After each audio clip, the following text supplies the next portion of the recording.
Merhaba arkadaşlar, kanalımıza hoş geldiniz. Bugün sizler için Afra Saraçoğlu ve Mert Ramazan Demir hakkında yeniden gündemde olan haberlerle karşınızdayız. Bir dönem hem ekranların hem de magazin dünyasının en çok konuşulan çiftlerinden olan Afra Saraçoğlu ve Mert Ramazan Demir son günlerde yeniden gündeme geldi. Özellikle sosyal medyada paylaşılan bazı detaylar ve kulislerde konuşulan iddialar ikili hakkında yeni tartışmaları beraberinde getirdi.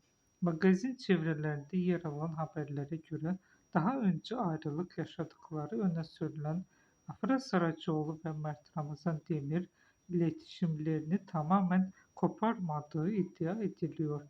Çifte yakın kaynaklar iki oyuncunun yoğun iş temposuna rağmen zaman zaman görüştüğünü öne sürerken konu hakkında taraflardan resmi bir açıklama gelmedi.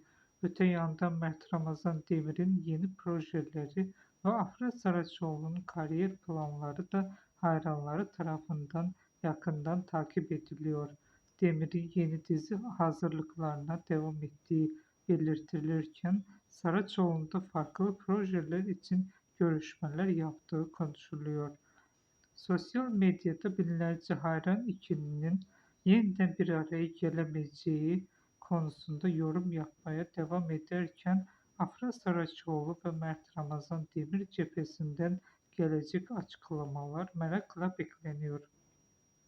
Şimdilik çiftin özel hayatına ilişkin kesinleşmiş bir bilgi bulunmazken ikili magazin gündeminin en çok konuşulan isimleri arasında yer almayı sürdürüyor. Bugünlük benden bu kadar arkadaşlar. Kanalımıza abone olmayı ve yorum yazmayı unutmayın. Yeniden görüşmek üzere. Hoşça kalın.